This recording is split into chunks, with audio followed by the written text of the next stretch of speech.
afternoon, ladies and gentlemen, and welcome to this episode of the Women's Show, where we dissect and talk about issues within the women's space.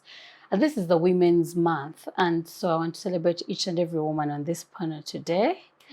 I celebrate the woman that you are, and we continue to highlight what has been done for the International Women's Day, and particularly the theme this year was digital innovation and technology for gender equality. And so today that is where our conversation stems. And this theme was backed from the Commission on the Status of Women that is happening, 67 in New York. And also their theme was around, gender equality for, through innovation and technology for women. And so I am hoping that as we have this conversation, we reflect on what innovation and technology means for women. But before we have that conversation, I'm going to allow my panelists to introduce themselves, and then we dive into the conversation. Welcome, ladies. Thank you. And then I'll begin with you, and then we go through. Thank you so much. My name is Ekel Fiona, and I work with Girl Up Initiative Uganda as a project officer under the Year 2 Youth Program. And basically, we are into disseminating information regarding sexual reproductive health and also ensuring there's zero gender-based violence in the communities. Yes. Thank you for coming to our You're show. welcome. It's good to have you. Next. Thank you for having me. My name is Josephine Luzige. I'm a lawyer by profession. I work with Luzige, Lubega Kavuma and Company Advocates. And I also work as in-house counsel for vehicle and equipment leasing company in East Africa. I love women. I like to discuss women. I like to advocate for women.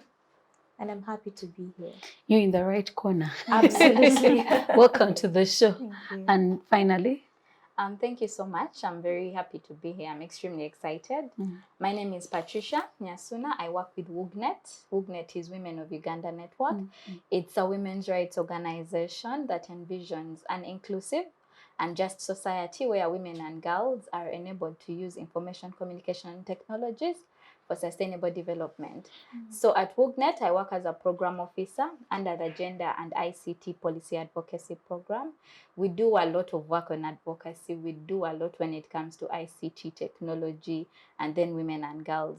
So I'm very happy to be part of this discussion with all these wonderful ladies. I can't wait to see how much we can share, and learn. indeed. And I love that you say that Uganda Women's Network is partly doing work in civic tech, and I've seen the work that they're doing in the side events for CSW. And ladies, maybe to just begin us off, there is a lot of conversation around we need to go digital, especially for women. And that's a conversation on inclusion that is happening. But what does that look for the ordinary Ugandan? And I'll begin with you, Fiona, to chip in for us, the narrative and the imagination of what digital inclusion or digital innovations looks like for last mile women of Uganda. Okay. So to me, first of all, I first want to appreciate the work that we are already doing as women to ensure that we are all involved in STEM, that is science, technology, engineering, and math. So there's something at least we are doing. It's already a step for me, but we are still lacking, because if you see on the statistics for UNESCO, only 20% worldwide of women are involved in science and technology. So it shows that there is still a gap lacking, especially on the very last bottom of a woman. I'll give an example of right from just a phone. You'll find that most of us, we have our phones, but we don't know how to operate on even any single app. Maybe the only thing you know is a camera and WhatsApp, but you don't know the entails of your phone. Or maybe when it gets spoiled, you'll find that someone is taking the phone to a tech guy. We believe that maybe it is the guys who know the phones better, the laptops better, anything regarding technology. So I feel there's still a gap, and we still have a lot to do to ensure that women are included in this space. Yeah, and maybe to bring Josephine in, the statistics show that in the tech industry, men outnumber the women. And to be particular, it says 2 to 1 are women in AI, in artificial intelligence. And only about 1 out of 5 work, even in the artificial intelligence area. And so with conversations, even before even talk about the internet and the availability of it, there is now a full-blown conversation on artificial intelligence. And the narrative is, you know, the people that are shaping artificial intelligence in things as little as internet banking, you know, talking to the chatbots that are there, in getting that kind of help, even for Rocket Health and a health thing that we have here. The idea is these are the realities of the future, but they're being totally shaped in a gender-biased way, and women won't be at the center of this conversation. And so when we talk about accessibility and inclusion, what comes to your mind in addressing issues of inclusion of women in these particular areas, like we say in STEM, in having them at the center, or even taking a parity, a gender parity narrative in dealing in AI, in dealing in technology? Thank you, Tricia. Well, basically, my take on digital inclusion, it begins from the foundations of society. We've lived for long in a society whereby women have been identified as the weaker sex. And that not only goes to shake the real foundations that make women who they are, but it goes on to affect such fields like AI, women engaging in different fields like science, technology, plus when it gets to digital spaces, it affects it as well. So my take would be that, of course, in the wake of the 20th century, we have seen that a lot of effort has been done, especially with gender equality. But the problem comes in once we marry gender equality to specific topics like digital innovation, digital inclusion.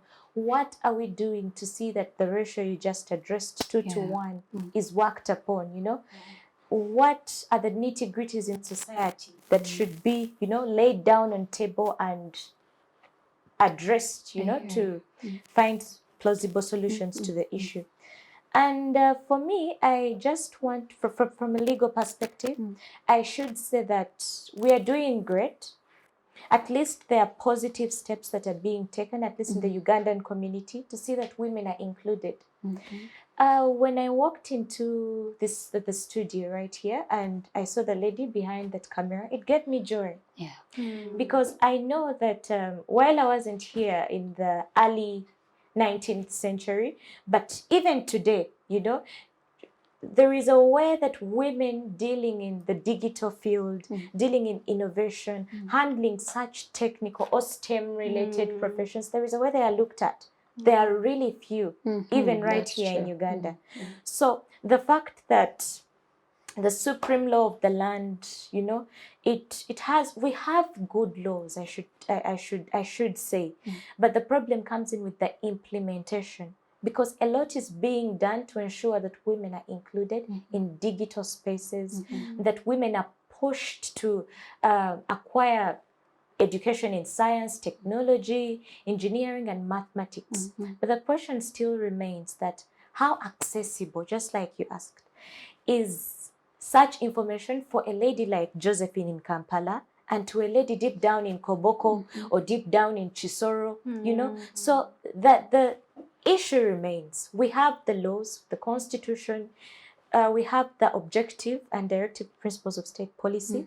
Objective 15 recognizes the role of women in society. Beautiful. The constitution goes ahead to recognize that everyone has a right to access information on STEM, on digital inclusion. We have the UCC Act that establishes the UCC Commission.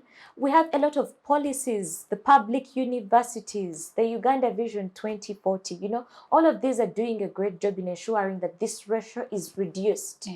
But on ground, we need to address how Ugandans are extending these services, not just around Kampala or Wakiso, but to even the deepest points of Uganda. I hear you. And maybe also to bring you in, how do we then, because the narrative I hear from Josephine is, look, we have the legal framework. Yes. We have the policies that should be able to take us into an inclusive digital space, an inclusive digital future. So how do we translate our laws into actionable points? And I beg to pick from the Computer Misuse Act. And the contention around it was that, look, yes, we love laws. This is a law. We've seen it, but it's a bad law. It targets to control dissent, to gag opponents of the ruling government. And so how do we translate, the different laws and legal framework that we have to benefit the people they are crafted for? Because there's then a disparity in why is it there is a gap between the legal framework and the actual implementation of such, so that we do not have then a conversation of should we then rethink the digital space simply because the legal framework isn't working, but how do we make the legal framework work for everyone? Okay, thank you. So still I will pick up from my colleague when you spoke about the laws that we have in our country and the fact that they are actually good. I would recognize so much that Uganda has very good laws. However, the packaging of these laws, that's one. Number two, do they trickle down, to the last woman? Do they trickle down to the illiterate woman? Do they trickle down to the girl who doesn't want to do anything at home? All she wants to do is watch TV. How do we package the laws? How do we package the environment itself to be one that accommodates the needs of every woman and girl? Yes. So aside from that, also I go back to the fact of the as WOUGNET, for example, there has been a lot of difficulties we face when it comes to conversations like this. You will start this conversation and someone will say, but technology, is that the most important issue you would talk about, We have had moments where we try to really talk about laws, advocate for them to be gender inclusive, to make sure that they capture the issues that affect women and girls, to make sure that there's inclusion even in who sits in that room, how many women are contributing to that conversation. And someone will say, but technology and women, I don't think this is the right conversation to have at this time, And it starts from there. I think there's still a lot to do when it comes to mindset change, when it comes to us understanding that innovation is not just AI. Innovation is coming up with a solution. That's true. Yes, that actually solves a problem that is being faced in a community. That's true. You could do it digitally, or you can even just use technology to make sure this issue is understood. Yes. So for me, I do a lot understand the legal framework and the fact that it is there, but also the limitations may not be fully understood. Yes, and how many people are creating awareness on this, That's true. How many people are even interested in listening to this, Earlier, Tricia, you spoke about privilege, and how it associates a lot with the digital world. There's so many people who say, okay, I can afford this and that is all that matters. That's and yet true. it's not just that. There's also a woman down maybe in a patch who is trying to understand how an application works so that she's able to get market for her commodities, that's true. But then how do we merge these? The fact that also I would like to intertwine this with the gender digital divide. In the previous statistics, 43% of men are more likely to use the internet compared to women. Yes. Do we know why? That is a very important question. Sometimes we don't ask why because we feel like, okay, that is it and it's a statistic. But why and what we can do? I think it's important to go back to the drawing board and, for example, look at issues like access. Spoken about access, how it is a very big problem. Social norms and cultures. those different practices that inhibit or affect women's full utilization of the internet or being in these spaces.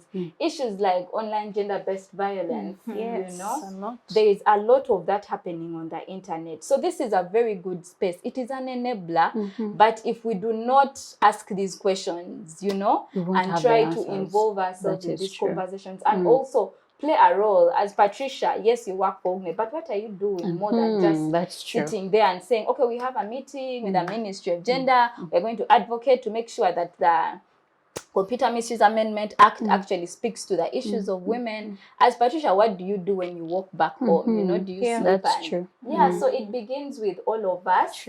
Yes, so if I understand and I'm in a position where I'm able to interpret or understand the laws, I can also have a conversation with another person and ask them if they know or have this information. That's important. Yeah, so I think that and I hear you, because the conversation on privilege when it comes to the digital space is quite contentious, because every other time this conversation comes, I feel it cuts off a certain community or a certain region. But I also know that it has a spectrum. Globally, it really cuts off the global south. I mean, 19% women globally within the global south are on in the internet, meaning the other half is men. So that's already a disparity, just when we talk about the global south and the global north. But then when you also bring it home, it almost becomes a CBD conversation. Like it ends within the, you know, the central business district. And so you realize there is a group of people constantly being cut off when it comes to conversations around digital inclusion and the digital divide. But I also want to translate it from the COVID perspective, because because as technology rose during the COVID crisis, I knew for a fact that there were a lot of, you know, inequalities that had grown broader and became magnified for us, especially in education, because schools within the CBD continued to study and life continued on. But there are schools within the rural area that lost 2 whole years because there was no, you know, connectivity, there was lack of access, there was lack of inclusion in this conversation. And so as we are having it, that's a point I want us to go, is like those amplified inequalities in access to the internet. And they may not even just necessarily be for the rural area, but I want to believe that society is very multifaceted. Like the university student will tell you that the over-the-top tax makes it hard for me to get internet. But then the rural woman will even ask about what is internet. What are we talking about? So that's, you know, that magnitude of disparity, of exclusion, how do we bridge it? Because it should have taken us a moment to pause and look at COVID and what it taught us beyond the disease, beyond the pandemic, but in access to social services, because they are also now digitally raised. Access to education, because now Zoom was the thing then. So how do we not just address it, but appreciate that reality for ourselves and start to have this conversation on how we, you know, bring government schools, rural area schools into the, you know, the digital economy and the digital world. Okay, thank you. I like the fact that you brought COVID. You know, when COVID came, that's the time that most of us got to appreciate digitalization, because now everything Went was online. Let it be e-commerce, let it be education, let it be medication, everything was digital. So, and you find that in the law, when you come in the education sector, especially the government schools, I look at the government schools and also those schools that are in the rural areas, you'll find that they are still struggling, because now everything, maybe a child will want to do research and they can't. And these are the same people who will want to compete at the same level with someone who has been accessing all the information. And you know, as the old saying goes, knowledge is power. But this child here, this girl child, is limited to just what the teacher is giving them in class, and actually they can't do an extensive research on what they should be knowing. So on my end, at least I would urge, yes, civil societies are coming in, different people are coming in to help these schools, at least maybe through donations like computers, but it's still not enough. So, and you find there's still even lack of information, there's information gap. There's a way my colleague said on the mindset change, but you find that actually up to date, people don't know the importance of technology, the And we importance have a of whole science. national budget on mindset change. You can imagine. You get. So you find even someone down there, they just don't know anything. So how about it begins with us to trickle these conversations more and disseminating it more than just sitting on, yes, we are sitting here on the panel, but is someone down in my village in Kwania going to see this who doesn't have access to information? Even a mobile device. Exactly. So it is us, if it means us to do door to door, it is okay. If it means us to whatever on radio, to air out on radio stations, it is okay. Like all means, to just ensure that this information is not only for people who are able to access it, but even someone down there who can just tune into a radio and they don't have a mobile device. So I urge us to all just first begin by that, to change the mindset of people. What do they really know about technology? Of what importance is it to them? Does it just stop on me talking on phone or me WhatsApping, or it goes beyond that? Yes. And I hear you, and maybe also critical for that part of that conversation is language. Policy had an inaugural webinar for their report, Are We Together? And it's just a question to say, look, even when we have these platforms, the language in which they are moderated has a whole community. In fact, countries, it cuts off because it's the imagination that English is a national language everywhere, and they're moderated in English. So can we have, inclusive internet spaces and social media platforms where other languages are also given, preview to, and people can use them, and people can, have that accessibility when it comes to even just language. And we are having a show in English, and so I'm imagining that someone down there in my village who speaks Lao won't will be cut off from this conversation, So, especially because it's also going on a digital TV. So I hear you when you say that, and I'm hoping that these conversations can then start to be had in our local languages and be appreciated on that level. But going forward, when we talked about COVID, I also something came, and I remember there was also an increase in online gender-based violence and in online harassment. And it was not just happening to women, it was also happening to girls, especially those that were using the internet for school. And it has not stopped, because talking about COVID is the imagination that it has stopped. But how do we address, creating safe spaces, safe digital spaces for women constantly? So how do we do that so that, we can have more women be on these platforms without being pushed, sexually harassed, or silenced into, boxes, so that they stop to express themselves and they stop to engage online? Thank you so much. Well, if I'm to speak about safe digital spaces in the wake of COVID, that is before and after, as she was speaking, I like to categorize the period of COVID as a dining table where the kids that belong to the master are feeding, and the kids that belong to the servants are seated at a mat nearby waiting for the crumbs.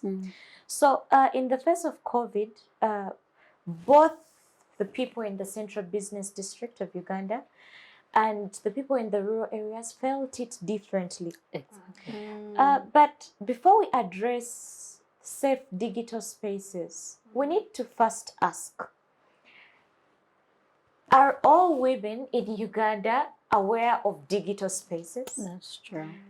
Are they accessible to them? Mm-hmm. I'm pretty sure if I moved to the deepest point of Uganda today and I just asked a few rural women what internet is, they wouldn't be the able to first. answer. Yes.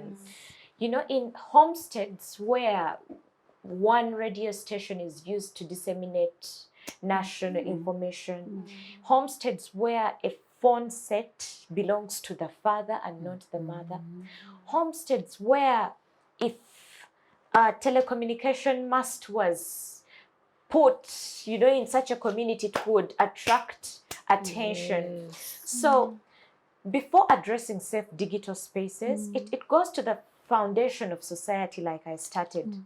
Are these women aware that internet, digital spaces, mobile phones, radios, AI, are they aware that these are gender open services, that these are not only for the men, that they can access I hear this? you. So we need to begin by handling the education, ensuring that the children of the master and the children of the servant all have a beautiful meal at the table, you know, because if we keep on addressing these issues, they are good issues with good solutions, but they only offer them for the women that have access, for the girls that have access to such information. But if I am to address solutions for the girls, for the women in the rural areas, education it is. Yeah, We've been it speaking is. about mindset. I agree entirely. It is not without dispute that if we want women to engage more in digital spaces, we have to educate them. Yeah. We have to improve the education levels in the rural areas. The cost of internet also limits them.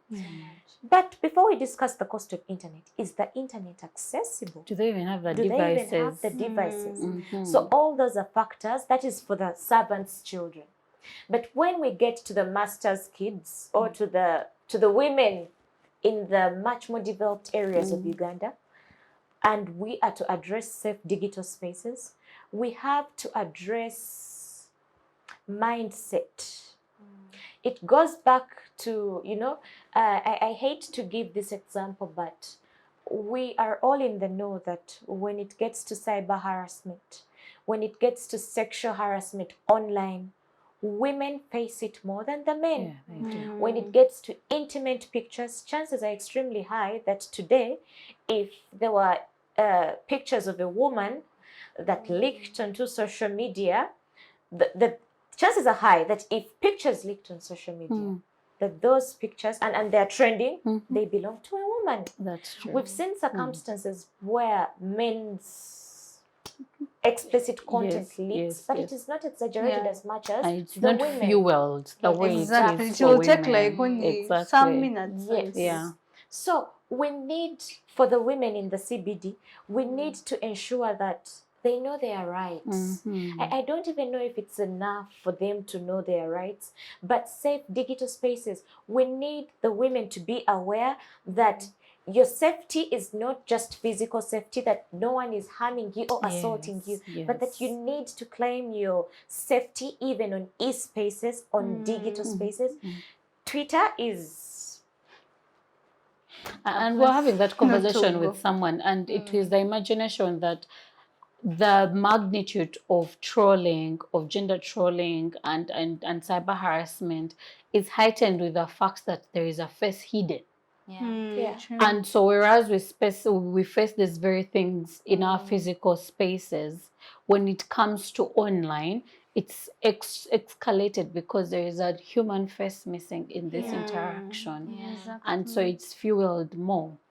But I heard you when you said we need to educate girls and educate women, especially in understanding, you know, how to be safe online, but then also to have that digital fluency to be able to, you know, say, oh, and these spaces, a space like this is quite unsafe for me, and I can actually either exit or, you know, build resilience towards it, depending on where you stand in your digital articulation. But to bring Patricia into this conversation, when we talk about digital safety, a lot of times it's lost in the translation of I will be able to do it on my own without, you know, getting the skills, without getting the training. Recently, I was at a training and they were telling us your password could be the first point of, you know, insecurity that you have. So how do we, and now I feel like we've gone into the privileged corner of this conversation. But how do we, even before we talk about which spaces to be in, how do we, you know, individually secure ourselves online? Because the moment you get this phone, whether it's the little one or your security as a person is on compromise, someone can geotag you and find you. So how do we, you know, have this articulate way of understanding that this is what safety looks like? Okay. Yeah, what does safety really look like for women online? Okay, I'll get to that, but I wanted to first add something to the inclusion conversation. Yes. Because again, I thought about it based on the fact that we are not a homogeneous group. We aren't. Individuals, as people, as women, whatever. So again, we look at the issues, for example, for a woman with disabilities, a person with disabilities. Yeah. If, for example, we're having a conversation like this, are there captions, you know, for those that are not able to hear, women with hearing impairment? Technology is good. Technology is a very, very strong enabler. But when we are engaging in such conversations, when we are talking about these issues, let's always try to keep in mind that there is someone who may actually really want to. Because there are also women with disabilities that actually went to school. They are very good in in that point of view. But when it comes to here, maybe because of hearing impairment or because I am blind, I cannot fully engage in a given conversation. So how then do we make sure in whatever and so the entry point would be that we create accessibility points for persons with disabilities. For all women.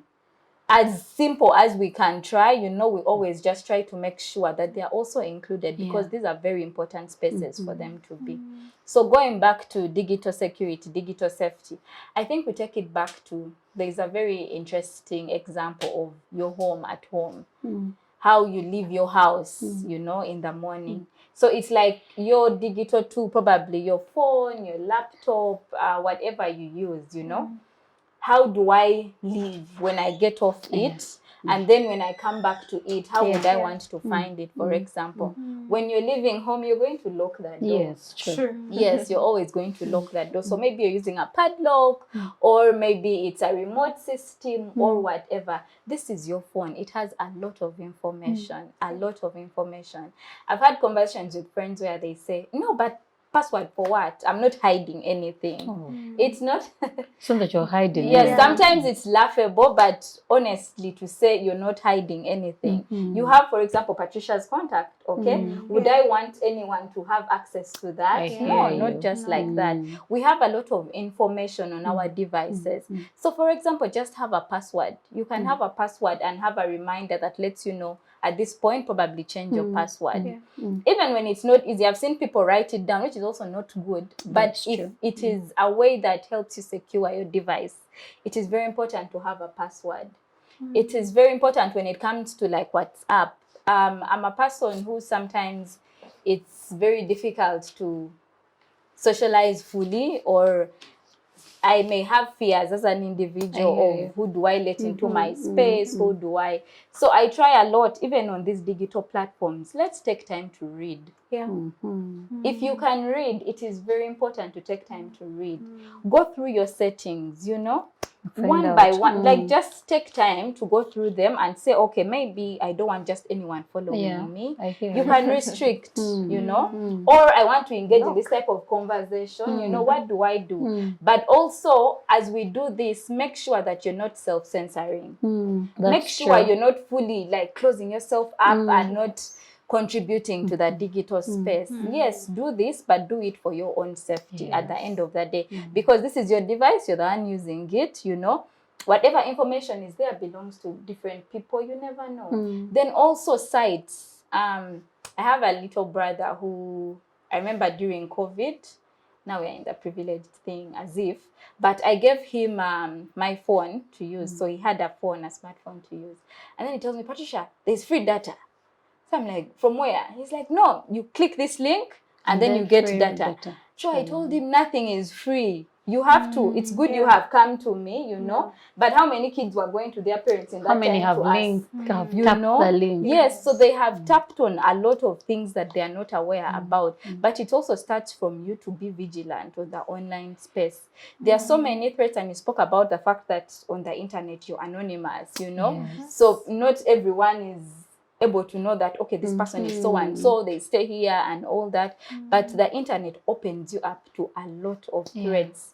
So making sure that you also go through that and ensure you're very vigilant, who you communicate with, how you share your mobile money. This, you know, simple, you go to a shop and then someone asks you. I think before WOUGNET did, we were having, it was more of accountability and transparency for women in a patch district. So we're teaching them how to use this small phone. There was an SMS platform where you can send an SMS on an issue of poor service delivery. So one of the women during a conversation told us, but you people never refunded my money. So we asked her, which money? So she tells us, no, there is a doctor who called me and he said, I'm a doctor from WOUGNET. I'm traveling to a patch right now. I'm supposed to have a camp. There was something like that, I think, a camp with you people. And you're one of the, because we call them voluntary social accountability committee members. You're one of them. So I just need some money to pay. I don't know what you wanted to pay. And then when I come there, I'll give you the money. So she was on our case, my money. So we told her, but which doctor? You know, she said, no, this person called me. They introduced themselves, and WOUGNET has been working with us in the community. So I sent the person the money, and up to today, like, they have never come back to us. So that again comes to the point of you being vigilant. You know, ask these questions. Even if you feel fully convinced, you haven't spoken to this person, you don't know them. Yes, it's very okay to say, sorry, I do not know who you are. Disregarding this conversation, I cannot help you. But how many people know this? So yes, I know you talked about like UCC. UCC has done, there's a campaign they have where they talk about the Bafere and all that. I don't know if it has been translated in other languages. I'm not sure. Yes, but it is very important information out there that also helps us try and be as safe as possible while we use these digital tools. Because right now we have them. Kids are using them. When it comes to roles, you know, gender roles, I may say. Today, a lot of us are busy. Parents are working and all this. The only thing you'll give a child that will make them keep quiet is a phone. A phone. Yes. So look at this mother. She has been working since morning. She took the kid to school. She has come back home. Probably the man is also seated watching TV, you know, or news or something, and she's doing all this. Once you give the kid the phone, that's all. And for her, it's like her leeway to be able to do other things. But still, it's fine, I think, for you to do that. But how then do you do it? Do you make sure you have blocked off other things that could compromise a child, for example? So it's important to just take time, read through if you can read, like just get a phone, because these phones do a lot. They do a lot. They do a lot. So we also need to equip ourselves with information, to ask ourselves questions, to be able to fully utilize them, but also protect ourselves from whatever may happen. Yes. And Policy did a study on Vote Women, and it was around, you know, online sexual violence against women politicians. And the majority of them actually said they either stopped to engage in these media platforms because of the sexual harassment that was happening, or altogether they went through the season of the elections, but in a time when they should have leveraged these online spaces, they were wary of them because they were toxic in nature, and you know, they were quite violent in nature. And so in the times when politics is going online, because I mean there are elections that have been won online, Trump can tell us. And so in such a reality, and for people that are in leadership places, how do we, you know, leverage online spaces in creating a seemingly I don't want to call it safe, because safe is imagining that there will be no attacks or threats. But how can we, have political leaders, especially women political leaders, create a kind of utopia? I want to call it an utopia because it may be not necessary, because they're in the limelight for themselves, to be able to engage without retracting, and to be able to deliver in their positions of service without necessarily feeling threatened. Thank you, Tricia.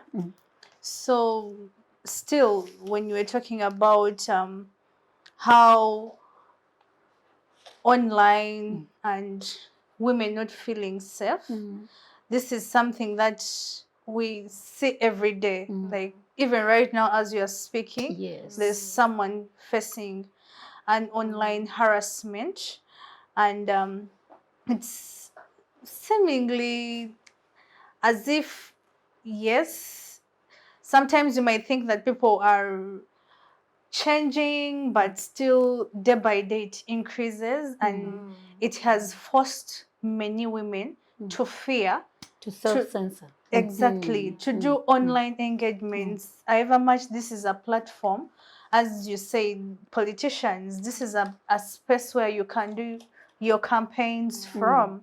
So maybe the only advice I would say is, picking from Patricia, being vigilant. There are very many things that the internet can offer, but pick out on something just for your mental health, because you see, just something small can decrease on your mental health, and you find you're now going on another track. So watch out on the links that people send. Don't tap on every link that you don't know. If possible, when it comes to like WhatsApp, restrict on who adds you in a group, because there is that option. Not everyone is able to add you in a group without your consent. Also, be mindful of what you put out there in the internet, because it keeps. You might think that you're just putting it, exactly. You might think that you're just putting it today, but then 20 years from now, it comes back to you. You're maybe contesting for this key role, and people are going to look for that information to use it against you. So what do you put out there? Not just because maybe you're in a specific role, or maybe you're planning to do something, but just be careful on what you put. Even as children, our little sisters, it is us to guide them, to be careful on what is being done on the internet, because they might do it out of just excitement, I could say. But when they grow up, is this something you want them to face, to find, So we should also just learn to be mindful on what we put out there in the internet, what we feed on our phones. These apps have come. You'll find you might the think it is algorithm will play you. Exactly. You might think it is just a simple maybe game, and you're feeding it information, date of birth, where you are. What if it is a stalker? What if it is someone who wants to kidnap you for their personal interests? You know? So you're here out there giving them everything. They even know your favorite color. They know what moves you. So it is that bad. So we just have to be mindful of what we feed the internet. And it is healthy to give a break sometimes to the internet. If you feel you're overwhelmed, it is okay to take a break and think through, then get back and do productive things. There are very many beautiful things still the internet can offer. I know, right? So it is upon you to choose what path you want to go. I've seen people's businesses grow. Me, myself, I have a business, Ekel's Turmeric, and I've seen it thrive through the internet. Surprisingly, on Twitter, it's where I get most of my clients Wow. from. And you'll find another girl saying, Twitter is hell for me. That's Yeah, true. true. So how you handle it also matters. Yeah. Yes. And I love that she said that even women as we are not single issue women, because now her agency would be that I don't want to deal with Twitter because of the toxicity that is there. Exactly. Yeah. And then someone will say, my business has Benefited. thrived. Yeah. So to deal with the women issues, we need to have that lensing, that intersectional lensing of knowing we are not single issue people. Yeah. And my desire to be online certainly may not look like your desire to be Yes, online. exactly. But to take this conversation into, an area that I find critical for this conversation, data. They keep saying data is a new gold and the foundation of today's political and business decisions. A lot of people will look at data and say, oh, this is what I want to do. And I think after the 2016 election, we began to appreciate data because then we had our national IDs made, we had a biometric, system set up. Today, you can't use the airport without having your biometrics taken. And so all of a sudden, people are starting to appreciate data. But I know we are a bit behind on, this data appreciation as a country, because you walk into an institution and they still have paperwork. And, yes, they still have noticeable paperwork, and then they don't have a lot of it captured online. How do we, appreciate data in including women? Because I know for a fact there are a lot of decisions, like they say, it's a foundation of a lot of the political and business decisions today. But with the absence of data, how do we capture the urgencies and the necessities women have in society? And how do we bridge that gap of Uganda as an entity and then the data that we need, to have today? Or even to help people appreciate the need. Because if I tell you, give me your NI, your national identification number, and you refuse, you have the right to it. But if it's for data capturing, how do we help people appreciate the beauty of data in planning for them, in advocating for them, in also in what the future really looks like? Well, basically, when it gets to data, and I'm glad we are addressing it, data is in the recent times have showed us that data is a prerequisite to existing in modern day society. So when it gets to women and how we can include them, have their data captured, you mentioned today that after the 2016 election, Uganda saw an advancement in data capturing. NIRA came up, which was little known. We had our national identification documents taken. Even when it gets to the passports, back then you would obtain a passport, a birth certificate, without a national ID, a driving permit. But today, it's synced. And it also helps with crime in society. But back to today's discussion about women and data.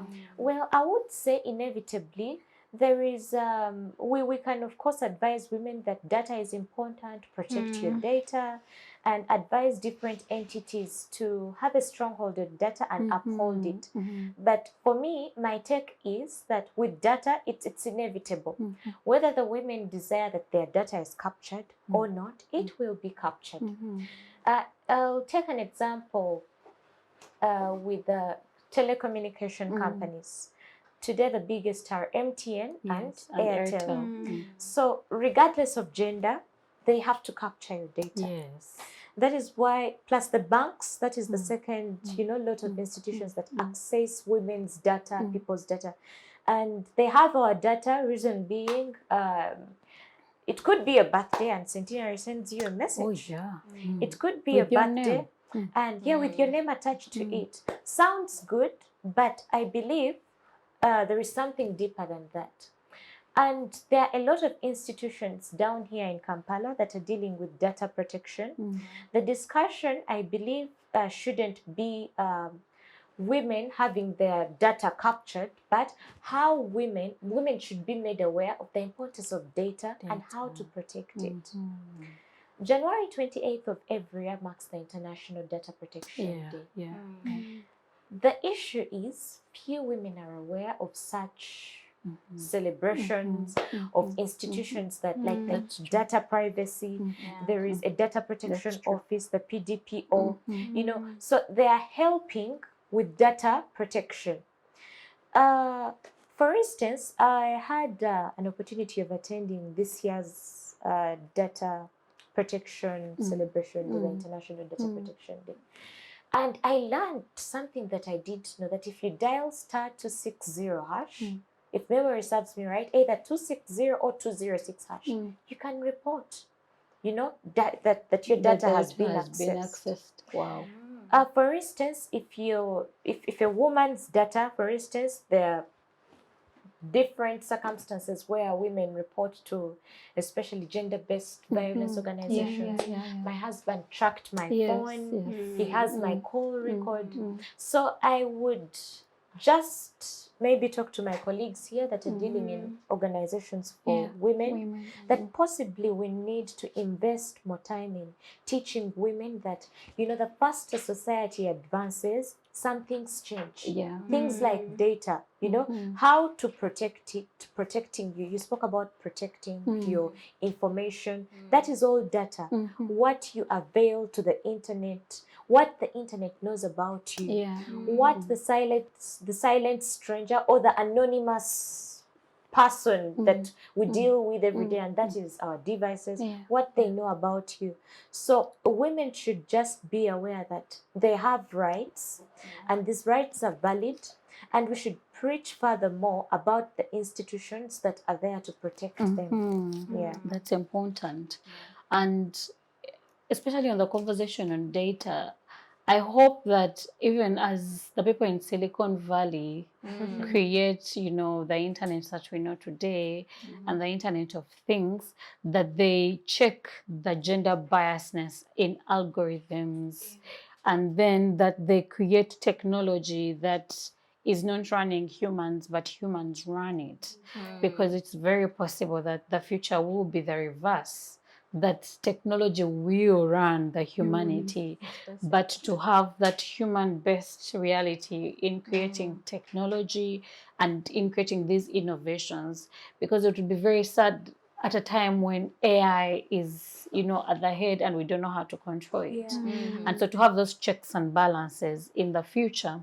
But Patricia, I want us to also then now go in now. What are our low-hanging fruits in creating accessibility and gender equality or gender parity when it comes to innovations and technologies for women today? So, on that, I think first I'd like to appreciate the panelists, because they've spoken about issues that actually intertwine into what you're talking about. Issues about being able, for example, to know, you know, what protects you, for example. The toll-free you've just shared now, I'm not sure many of us actually know about it. So I have also learned about today. So again, it comes back to the packaging, you know, and how information trickles down from wherever it is created to also the other woman to see how important it is, or how much it contributes to their work, or even the contribution that they can actually make to the society. Yes. So if I get you right, you were saying what are low-hanging fruits in you know, addressing the gender bias inequalities around internet innovation, technology, and accessibility? Okay. First, of course, the one thing would really be, again, going back to mindset change. It is very important that we do not even look at it as a role of only one party. As a collective. Yes, so we need collective action. Yes, so there is collective action. There is a lot of unlearning we need to do, and also firstly, when it comes to unlearning, I think it is very important that as a country, as even individuals ourselves, probably because we have been socialized that certain things are fine or it is okay, you know, that if maybe Patricia is seated on a panel like this and she's on TV, you're going to ask, why does Patricia keep looking in this direction? What was she looking at? What was she looking for? As if that is the issue, That's you know? as if that's a conversation being had. Yes, Yeah. and yet it is actually something particular that she's communicating that you need to pay attention to, you know? Maybe because she's a woman, what is there a guy behind that? You know, things like that. So small biases like that need to be totally unlearned, and we know that everyone, man or woman, I can contribute. Yes, in any way, I'm able to contribute. Also, another thing that I think there needs to be, I was listening to the speech of the former first Prime Minister, Wandera Kazigo, and she was talking about how there is no linkage between the women that are members of parliament, the women in civil society, the women that are EDs today, the that young collaboration women. there. She said it's not as it used to be before. Because for them, I think what they did was they identified what are the issues we are fronting as women, as a collective, what are the issues. Now, when they got there, so who plays which part? All of us contribute. Yes, so actually she urged a lot that women need to reorganize. Yes. In whatever space you are in, if you're working with young girls, if we're working with rural women, if you're working with women in the legal fraternity, how do we harmonize to make sure an issue, for example, the gender digital divide, or even the theme of this year's Women's Day, dig it all, you know, and we're like, okay, digital, so the woman with a small phone, is she digital, you know? So I think let's rubbish this conversation, it's not important. It's already here right now. So how then do we work together to make sure that we all contribute in different ways, in our different fields, in the different knowledge that we have, the different information that we have? How do we work together? Then also another thing I think still is important is the legal framework, it being either understood or misunderstood or miscommunicated, or us also feeling maybe we are being surveilled. We are not freely, you know, we may be using the internet, but there are places I go to and I know, like how on Kampala, is it Kampala? Ginger Road, also City Square. Yes, that's my UG.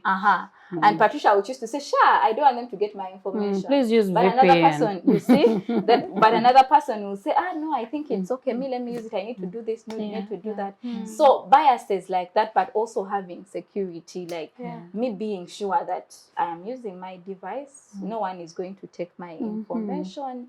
To feel that as a woman, I can freely express myself. The freedom of expression is really there for me to enjoy as a woman. My access to information is enabled by the government that rules the country in which, you know, that I am in. So I think factors like that are very, very important. And very key. And you reminded me of my because this year I am being deliberate in pushing for collaboration among women. We really need the Women's Compact that speaks to issues about what are we asking this government of Uganda to do for women. And it should be comprehensive to include all women, rural women, market women, vendors, you know, civil society women, politicians, sex workers, persons with disabilities. The whole myriad of women should be represented in the Women's Compact. And I hope that we collaborate and stop working in silos, because the work becomes harder in that way. But also I hope that we build trust, because that's a conversation of trust within each other. Then the other thing when it comes to this conversation that I want to, you know, end with is the conversation around dig it all, innovation and technology for gender equality is masked in power. It's a power conversation. It's a conversation that checks our patriarchal tendencies as a country. It is a conversation that checks our misogynistic tendencies as a country, especially online and also offline. It's also a conversation that checks our gendered stereotypes. How do we look at the woman in society? And what lensing have we continued to put her in? And so in accessibility, in inclusion, in all this conversation when it comes to the internet and data and technology, I hope that we remind ourselves to first see a woman as a human being. Yes. And then start to address issues of, internet as a public good, but then also connectivity as a right. I hope you take time to look at the work that is happening around the International Women's Day. But I also hope that you look at the Commission on the Status of Women, because this is also the very conversations that they're having in those rooms. And we are talking about feminist internet. And we are talking about feminist data governance, issues that speak to inclusion of women and not exclusion. So thank you for joining us, and thank you, ladies, for coming and having this conversation with me. I hope you come back for something else or any other conversation. But from me to you, have a good day. Bye.